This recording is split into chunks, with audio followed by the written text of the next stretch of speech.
الصلاة والسلام عليك يا رسول الله وعلى آلك وأصحابك يا حبيب الله. الصلاة والسلام عليك يا نبي الله وعلى آلك وأصحابك يا نور الله. درود پاک پڑھنے کے بے شمار فضائل و برکات ہیں. رسول اللہ صلی اللہ تعالی علیہ وسلم نے ارشاد فرمایا: من صلی علی فی یوم 100 مرۃ قضى اللہ له 100 حاجۃ 70 منها لآخرتہ و30 منها لدنیا. آقا فرماتے ہیں جس نے روزانہ مجھ پر 100 مرتبہ درود بھیجا، اللہ عز و جل اس کی 100 حاجات پوری فرمائے گا. 100 درود پاک 100 حاجتیں پوری ہوں گی، اور فرمایا ان میں 70 آخرت کی اور 30 دنیا کی حاجات ہوں گی. اے میرے بیٹے اسلامی بھائیوں، ذرا آپ چاہتے ہیں آپ کی دعائیں قبول ہوں، آپ چاہتے ہیں آپ کی حاجتیں قبول ہوں، آسان ہو جائے تو درود پاک پڑھیے. الحبیب صلی اللہ تعالی علی محمد صلی اللہ علیہ وسلم. ایک ڈاکوؤں کا گروہ جو تھا ڈکیتی کے لیے ایک جگہ پہنچا، تو وہاں کھجور کے 3 درخت تھے.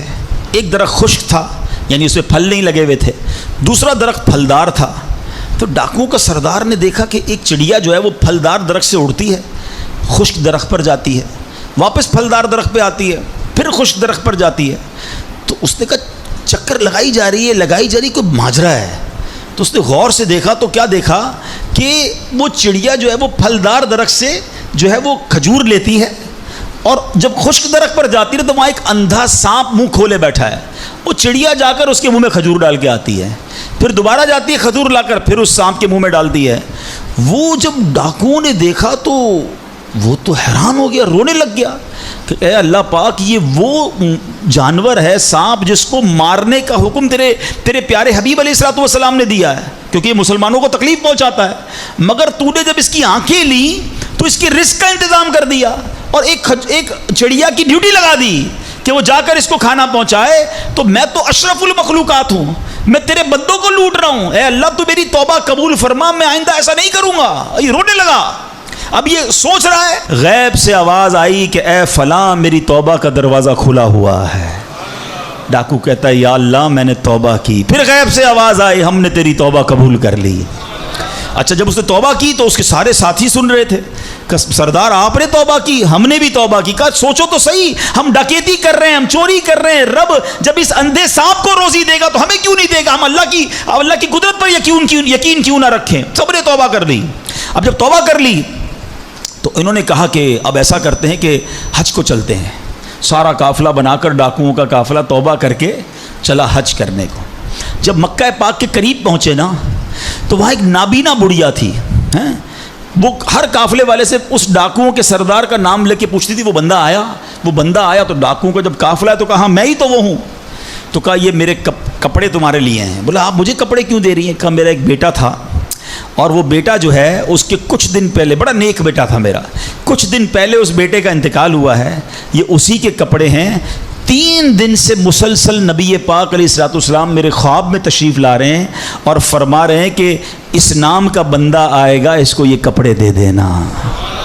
ہائے ہائے، ذرا سوچو تو صحیح، جب رب توبہ قبول کرتا ہے تو مرتبے کیسے بڑھا دیتا ہے. کاش یہ بات سمجھ آ جائے. اللہ سے بندہ جب دوستی کر لیتا ہے نا، اللہ پچھلے گناہ معاف فرما دیتا ہے، بلکہ اللہ راضی ہو جائے تو گناہوں کو نیکیوں میں بدل دیتا ہے. مگر کیسے اس ڈاکو کو توبہ نصیب ہوئی؟ یقین. کاش حرام کمانے والا، سود کا کام کرنے والا، کاش رشوت لینے والا، ڈاکہ ڈالنے والا، چوری کرنے والا یہ سوچے کہ میں کیوں کر رہا ہوں، ملاوٹ کرنے والا سوچے. اللہ پر بھروسہ تو رکھو یار، رب نے میرا نصیب لکھا ہوا، جو میرے نصیب میں مجھے مل کر رہے گا. میں آپ کو ایک طریقہ بتاتا ہوں، آپ اپنے اللہ کو راضی کر لیں. ہاں، رحمان الدنیا والآخرہ ہے. لوگ کہتے ہیں کبھی کبھی یار آخرت کے ساتھ ساتھ دنیا بھی ہونی چاہیے. او بھائی، یہ فارمولہ ہی غلط ہے. میرا رب آخرت کا بھی مالک ہے، دنیا کا بھی مالک ہے. میں اسے راضی کر لوں، وہ میری دنیا بھی اچھی کر دے گا، میری آخرت بھی اچھی کر دے گا. ایک ٹارگٹ زندگی میں بنا لو، میں نے اللہ کو ناراض نہیں کرنا ہے، میں نے اللہ کی رضا والے کام کرنے ہیں. واللہ وہ تمہاری روزی میں برکت ڈالے گا، وہ تمہارے دل میں سکون ڈالے گا، تمہارے گھر میں سکون اور چاشنی ڈال دے گا، تمہارے گھر میں عافیت آ جائے گی، لائف انجوائے کرنے لگو گے، کیونکہ رب راضی ہے نا. ایک فارمولہ یاد رکھو، جس سے رب راضی اس سے سب راضی. ہم رب کو راضی کے نہیں کرتے، ہم سب کو راضی کرتے ہیں.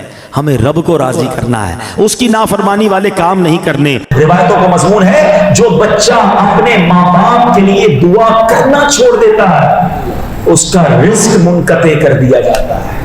لوگ کہتے ہیں یار برکت نہیں ہے، کاروبار نہیں ہے، نوکری نہیں ہے، روزگار نہیں ہے. چیک کرو تمہاری دعاؤں میں تمہارے ماں باپ ہیں کہ نہیں. ہمیں تو قرآن دعا سکھاتا ہے. آئے ہائے کیا دعا ہے قرآن کی. اللہم ارحمہما کما ربیانی صغیرا.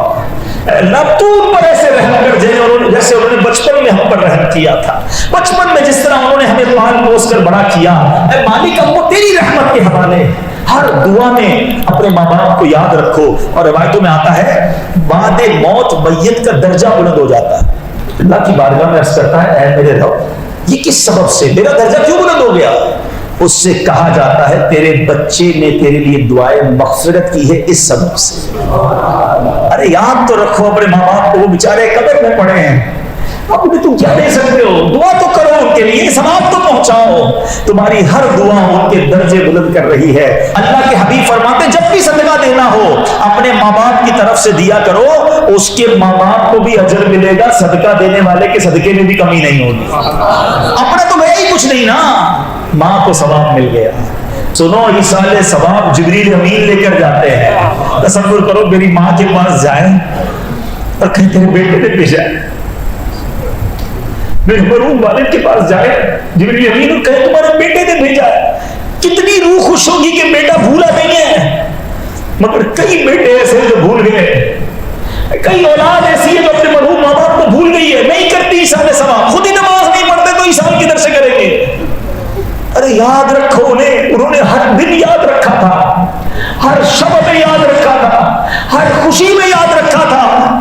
سنو جبریل امین تھال لے کر جاتے ہیں، کہتے تیرے فلاں رشتہ دار نے بھیجا ہے، اسے قبول کر. وہ مرحوم قبول کر لیتا ہے، اس پر خوش بھی ہوتا ہے اور اپنے آس پاس کی قبر والوں کو خوشخبری سناتا ہے کہ دیکھو میرے بیٹے نے ثواب بھیجا ہے، میری بیٹی نے ثواب بھیجا ہے، میرے رشتہ دار نے، میرے پوتے نے ثواب بھیجا ہے. اور سنو آقا فرماتے اس کے پڑوسیوں میں جسے اس جیسا تحفہ نہیں ملا ہوتا وہ غمگین ہو جاتا ہے. ہو سکتا ہے آپ کے مرحوم کے برابر والی قبر والے کو ثواب مل رہا ہے، آپ کے مرحوم کو نہیں مل رہا، اور وہ غمگین ہیں، وہ منتظر ہیں کہ میری اولاد کیوں نہیں بھیج رہی. ایصال ثواب کیا کرو. ایک اور حدیث پاک میں آتا ہے فرمایا جو ماں باپ کی طرف سے حج کرے ماں باپ کو بھی ثواب ملے گا، حج کرنے والوں کو 10 حج کا ثواب ملے گا. میرا تو حج ہی ملٹیپلائی ہو گیا. یہ ہے ماں باپ، ثواب کا میٹر بڑھانے والی چیز شخصیات ہے. اچھا زندگی میں دیکھا حج کا ثواب. ایک روایت میں ہے اب ماں باپ چلے